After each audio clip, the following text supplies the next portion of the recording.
Thank you so much.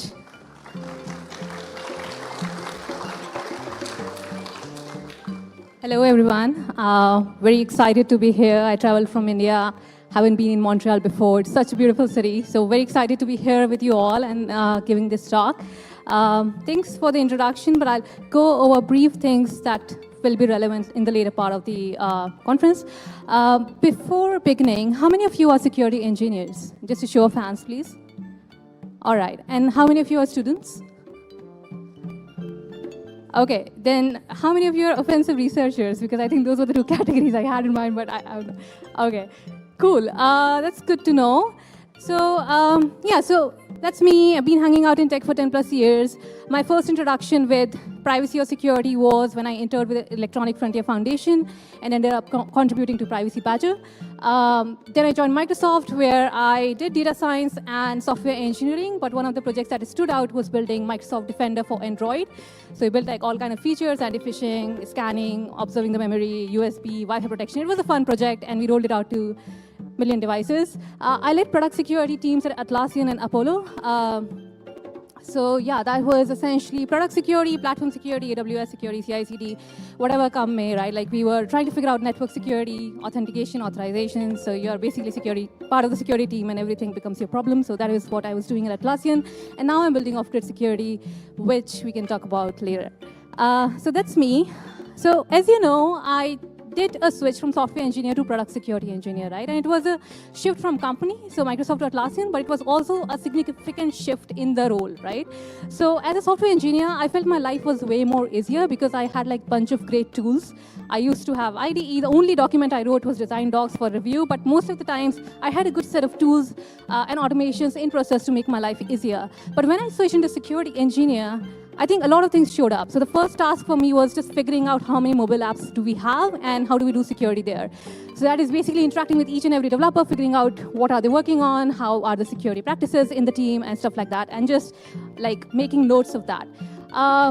Then we used to maintain product security scorecards, which is basically security profile. Again, a very manual work. Sitting with developers, figuring out what is it that they have done, figuring out product history, creating some sort of scores, and creating reports that, okay, this is how good the security posture is of this particular team. And then the security review experience, right? So whenever I go and I started reviewing any security feature, any feature that developers are building in, there's just so much context that I didn't have. So I started with understanding the thing, but I had no understanding of, say, the history of that product or what kind of security issues have we seen in the past. So that required me to dig into different things, read up a bunch of things, and just figure out like what matters to this product, right? Is there a compliance requirement? Like none of that was handy. So it was essentially, again, talking to a lot of people, figuring out that context, figuring out how to do justice to this review. So it just felt like most of the times it was a best effort kind of thing. Like we were trying to provide a full, security, but it was just best effort because we only know so much. So security engineers, all of them, over a period of time, they'll build up the context, but they usually used to operate in that territory where they do not really have a full understanding of, the business risk as well and security posture of the overall product or the product history. So there was a lot of manual work involved. And then we had a role which is called Disturbed, which quite literally was a very disturbing role. It was like once a week, every member of the team will be on call and respond to all the queries, security queries across the organization. It could be as easy as like referring to the right documentation, or it could be routing it to the right people, but you were on Disturbed, and you will triage each and every security feature which is going out of the company and what is worthy of security engineering review and what is not, what is okay to let pass by. So those were the kind of things. And there was also another thing that stood out, which was cross-team communication and collaboration. So while leading the platform security team, I realized that we hire like very talented people, right? They're great at hacking, they're great with technology, but when it comes for them to start collaborating with developers or tell them what to do, they were not able to do that job really well, right? So they would be like, okay, fix this bug, this is like problematic, fix it. But there's a certain empathy and there's a certain collaborative communication tone that becomes very important when you're trying to drive a change across the company. So I started seeing those kind of gaps in the team, and that was something that none of us really had a way to do in a standard manner. Like everyone had their own communication style. So we started writing templates that when you create a security ticket, write down, what is the vulnerability, how do you solve it, like have this template and follow this so that developers can action it up in no time. So all that kind of manual work started showing up. And I think that is when I realized that There's so much lack of automation or a better way to manage this context and to communicate this context across different teams. So scaling security program is really difficult. The professionals in the room might already relate to that. We have a lot of tools, but it's fragmented. We don't really have a centralized context which you can use readily in order to start working on the security posture. And this is a stats which comes from teams. I think I ended up interviewing 40 plus security engineers in different companies. They're trying to do, so this is product security, by the way, just the application security, product security job role. And they ended up wasting 40 hours each week just answering the question, something that didn't need the expertise or talent that they bring to the company, but just figuring out whether it makes sense to review this thing or not, or just answering questions, monitoring engineering updates, so sitting on calls of CTOs, CEOs, figuring out what is business critical, what we should review, and stuff like that. And then too many requests, too few people, right? So 30% were still skipped review requests. We literally wrote that our team is at capacity, we cannot review this, but here are the standards and guidelines that you can potentially follow. So we ended up doing all things like that, and that made me question that, can I make my life better? Can I get to work on interesting bits and just have some way to automate the things that I do not like that much in the role? And that is when I started looking into AI as well. So my journey with automation started in Atlassian. I remember there was some routing change that we were doing, there was some mess up in the routing, which I won't share the details of, but it required 200 developers to do certain change in their microservices at the back end. And that required me to create 200 tickets, right? And I think that was the first time when I was like, I don't want to create those many tickets, because the ticket structure was essentially do this change, this is the code file, this is the line where you have to do this change, and this is how you test it, right? So I needed to customize it for each and every team, and then assign it to the right team. And that is the time when I built my first automation, and that was all just Python script and Jira APIs. But from there to now, when we have AI, I can just imagine so many other automations that we can build on top of it. So we'll talk about, that is the inspiration of the talk, using LLMs to automate mundane tasks of security, what all is possible, what is happening today in the industry. We'll talk about a lot of different examples. Most of them are open source, so you can go and try it out in your own organization or just play around with. And let's dive into LLMs. So show of hands, how many of you are familiar with building LLM apps? Any apps you build? Okay. And how many of you have used AI to threat model your products, or any security experiment for that matter, like hacking or something? Okay, so I see about 10% of the audience here. And how many of you have used AI to manage any aspects of product security? I'll take it to the same number, I think 10%. So I hope this talk will be valuable then. Let's start with LLM, right? What is LLM? There are a lot of definitions. This is the one that makes sense to me. So a large language model is a deep neural network trained on vast data sets to understand and generate text by predicting word sequences. It relies on feedback during training to adjust its parameters, improving its predictions and performance over time. Now, all the bold words, if you wear your security lens, you'll see issues with all of them. So that is what I did. And I saw, okay, deep neural network. It means that it is very expensive to train. So once you have a model, if you go about retraining it to mitigate certain issue, that costs you a lot.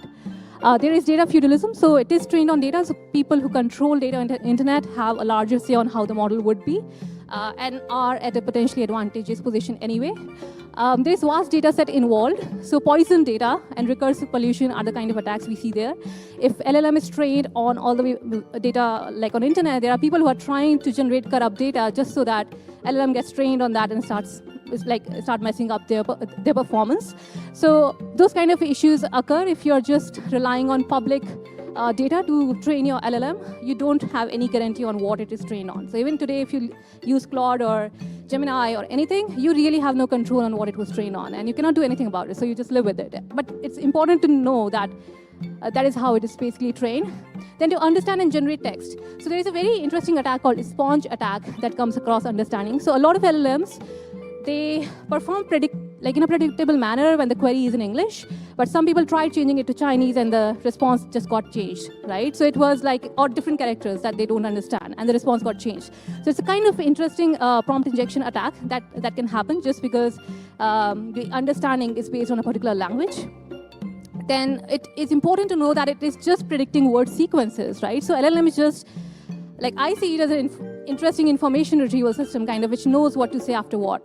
So for example, a human just like who has no knowledge or expertise, just talking to 5 people and knowing what to say when the 6th person asks a particular question, right? Without really understanding it. So that is how I view LLMs. So it's mostly predicting, so we cannot really rely on the output of it all the time. There is lack of accountability in decision making. It's kind of a black box. So unless you put like extensive reasoning on how it arrived at a particular result, it's really difficult to know what went behind the scenes. Then there is feedback.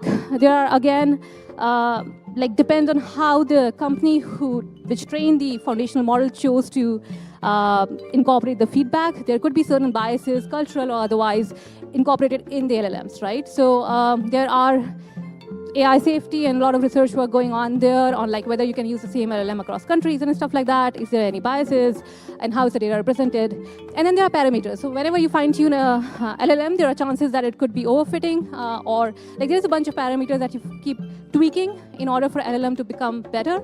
And messing up with those parameters, for example, randomness or temperature changes the result. So if your temperature is low, the result would be very predictable. But if you increase the temperature, then the result becomes random. So the creative things, like when you ask your LLM to write a poem for that matter, the temperature is very high there because you can expect creativity. But if you are using it for a more definitive task, you try to keep the temperature low so that it's more probable, like you can have a more predictable output.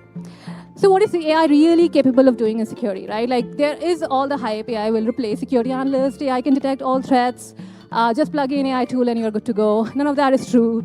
As of today, we know these things, which is reality, which is AI excels at pattern recognition, right? So before, if you're trying to create your own rules or figuring out certain patterns, AI can automatically like figure out what matters in order to do a certain kind of detection.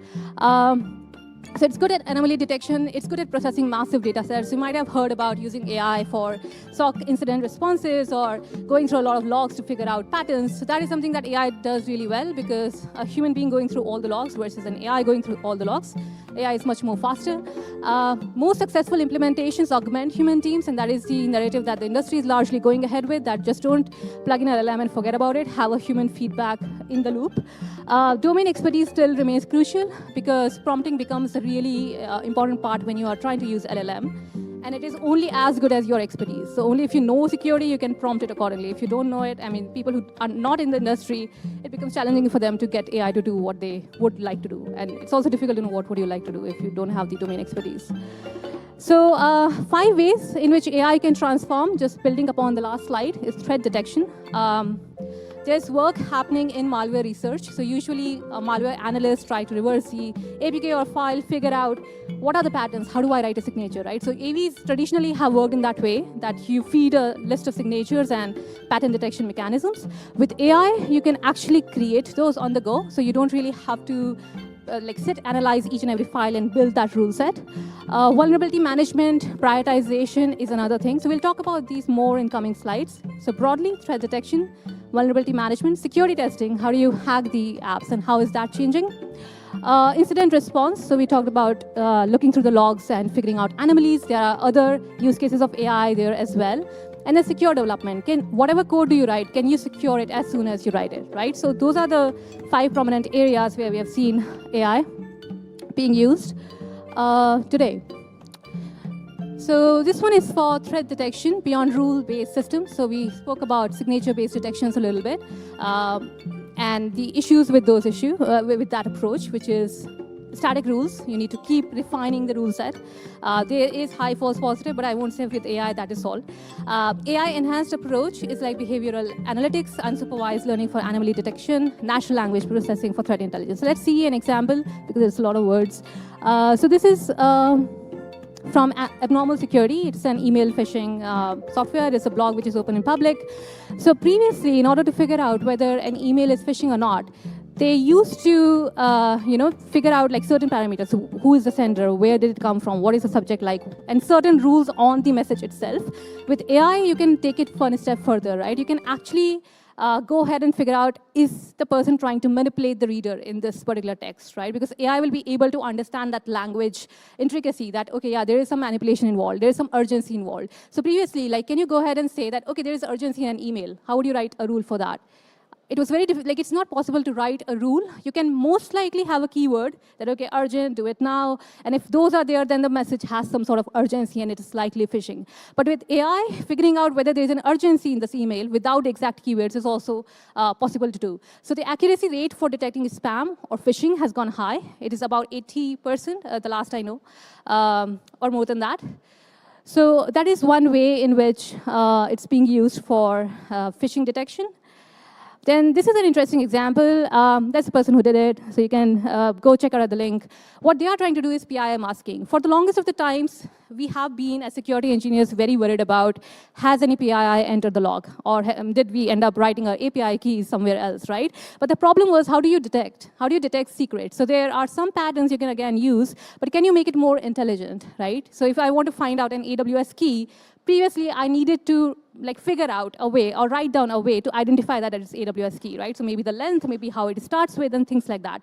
But now here, you just ask AI and figure out which one, which of these words is likely personal, PII information, and it can find it out.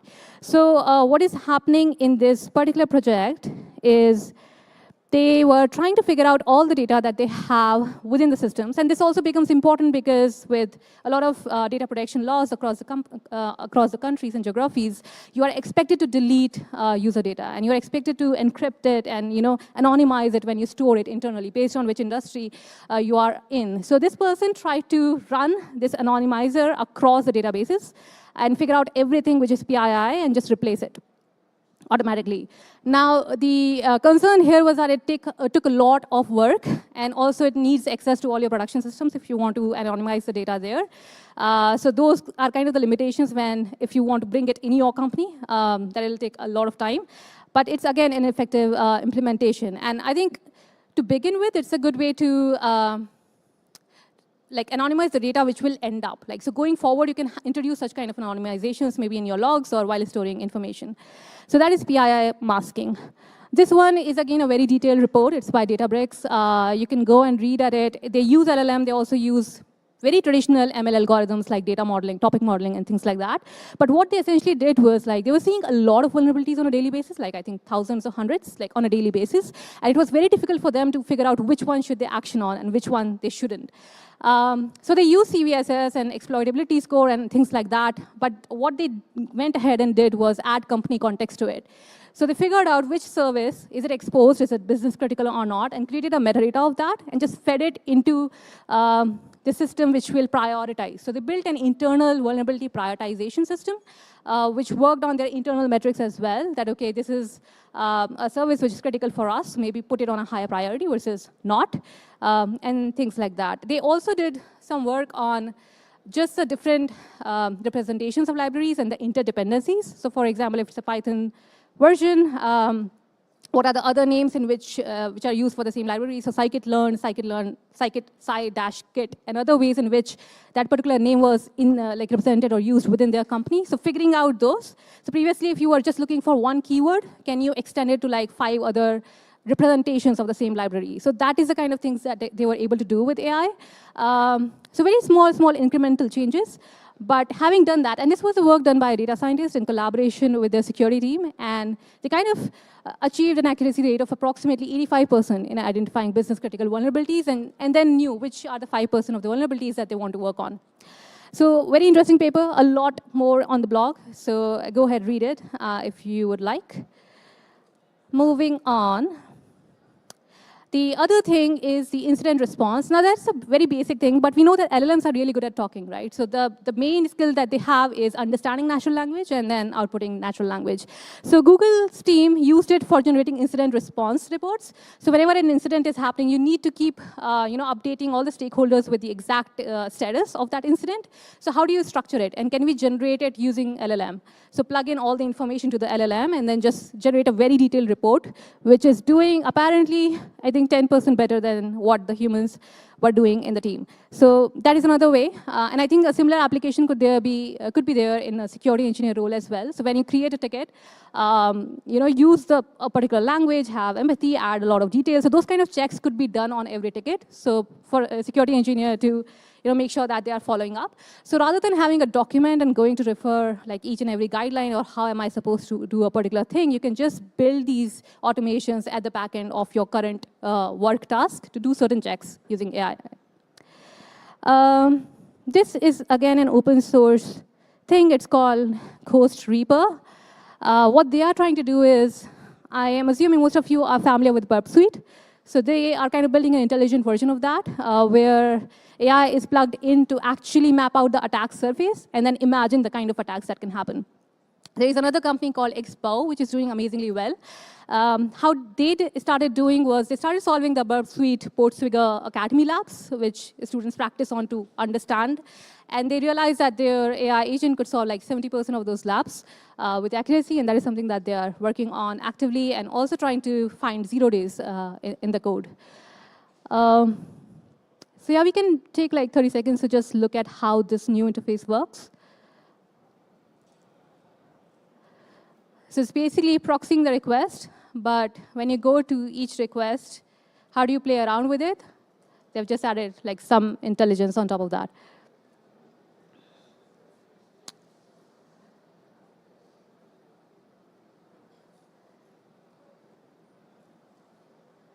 So again, figuring out what, like, it's essentially using a bunch of things, right? Figuring out what to attack, where to begin. There's so much you need to figure out before the attack actually happens. Just doing the right recon, figuring out what vulnerabilities apply, what are the packages, how is this particular application designed. So all of that is handy to do with AI now. I personally tried doing that, like give a link to any of the Claude or ChatGPT.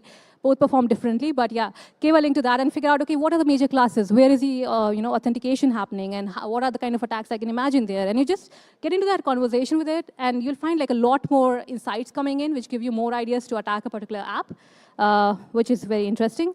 So that was on testing, and then this one is another pen test GPT. It's more on like just integrating the chat support. So whenever you are at a certain stage, like you got certain IPs that you want to attack, then you go to the GPT and ask, okay, I have these IPs now, what should be the next step, right? So they kind of direct you into doing a successful attack. So that is another application which is going on. And then this one is something that I tried out personally on Jira, and it is something very related to the job that we did. Let me see if I can play it again. So we use Jira actively to just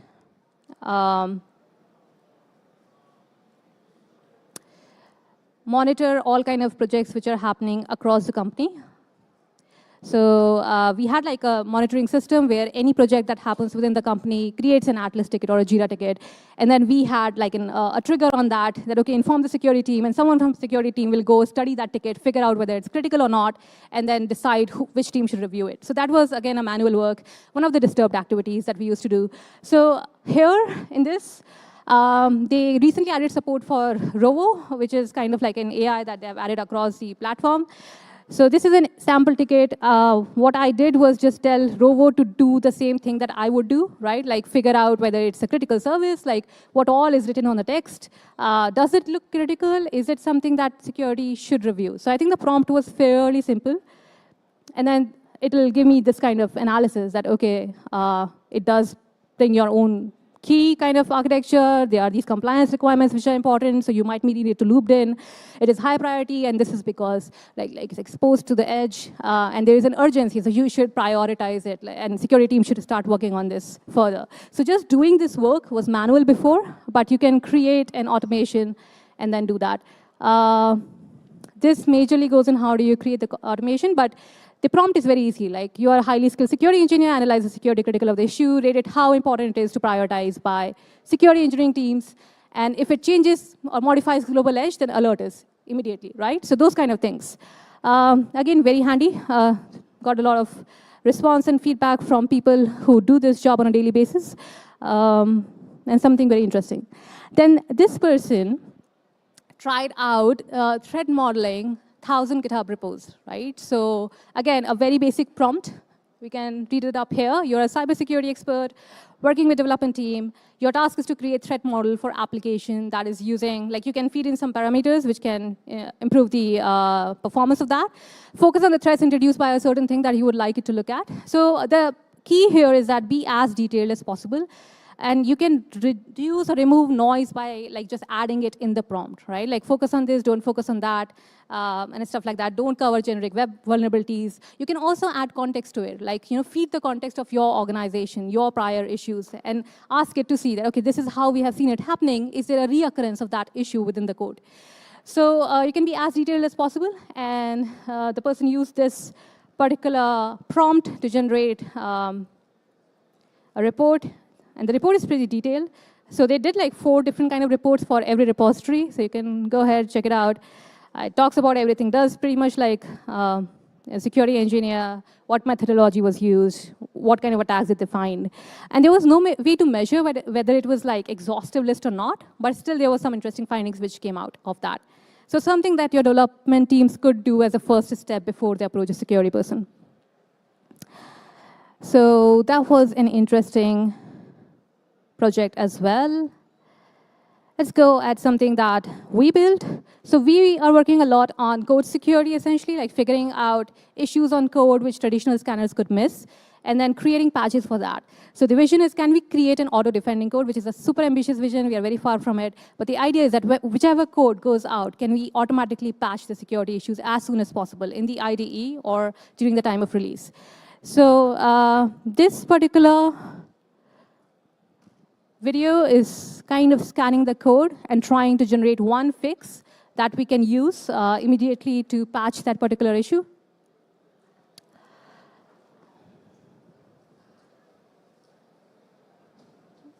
See if we can forward it.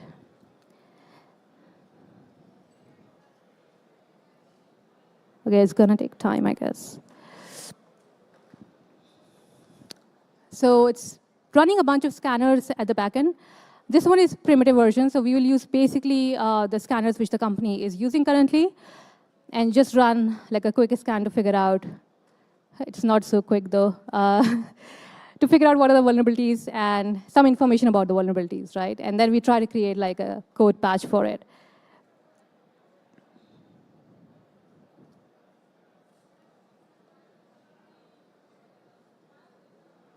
Let's see if I can move it now.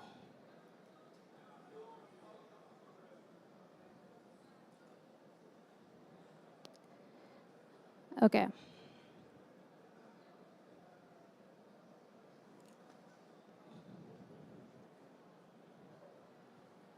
Oh, it just restarts. Any questions or thoughts meanwhile?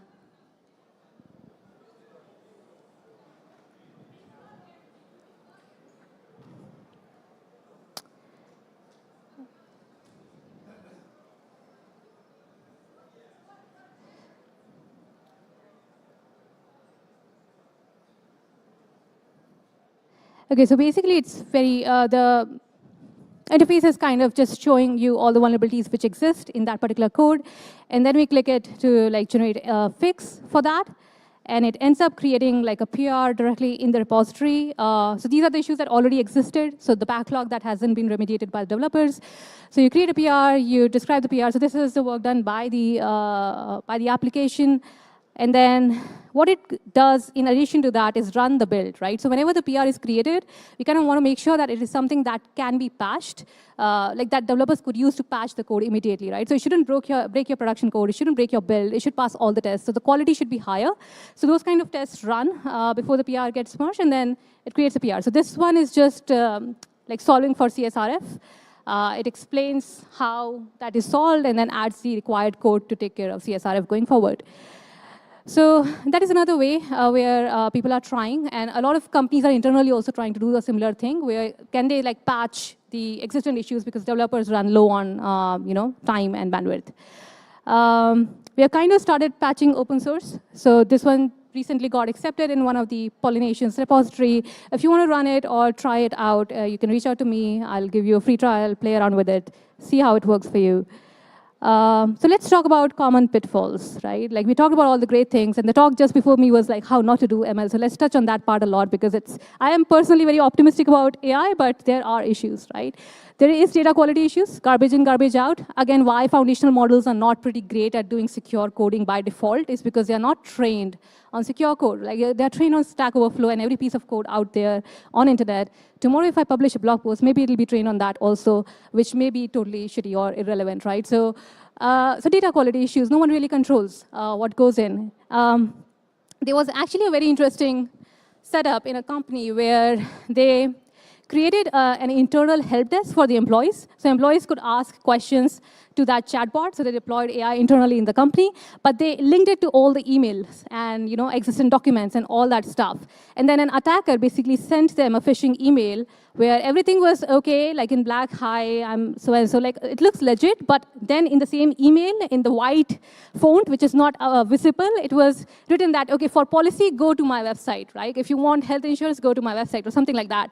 And that data just ended up being fed into the internal AI and messing up with the responses that were given to employee. So those kind of attacks are happening. Again, what all you link to AI becomes interesting. So data quality, figuring out what all is going in, checking for that is very important. Over-reliance on black box solutions, again, figuring out that AI is the god that will save us, that's not going to happen. If we don't really understand how it's going to work, it's important that we add reasoning to it, right? And that is the approach that a lot of companies are taking, that I'll give you a solution, but I'll also tell you how we arrived at it so that you can make your own guess on whether it makes sense or not. Ignoring privacy implications. A lot of people are concerned about data going out, but a lot of people are also using AI.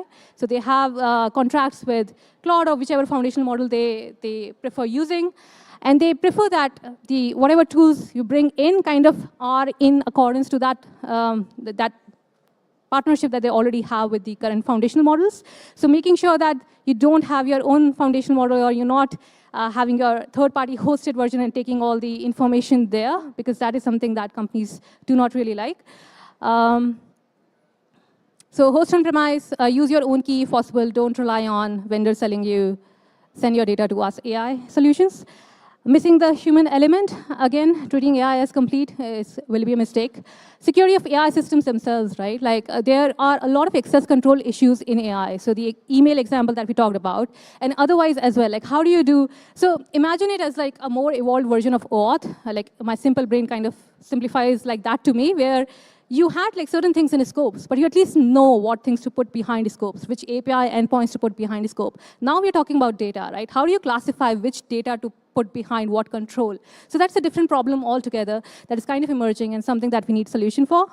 And then lack of good benchmarks. There are a lot of solutions coming out saying that we can do and fix like AI fixes or auto fixes for the code, but the accuracy for that is really low, and a lot of research needs to go in order to make it accurate. So how do you benchmark that the solutions which are coming your way are the ones, like how do you test it? And I think the keynote talked about this as well, right? Like we don't really have good benchmarks for in general scanners. And with AI-based tooling, I think it just becomes even more important to have public benchmarks. So those are the areas in order to measure how AI is performing. A little bit on the more on the negative side. So false positives and false negatives. Like the threat model example, right? We give you reports, but we don't really know what all we missed. So AI doesn't know what it missed. And it's very difficult to figure out for that. Hallucinated security recommendations, like you can lower the temperature to be more predictable in nature, but again, hallucinations can happen, and most of the times you won't know why it happened.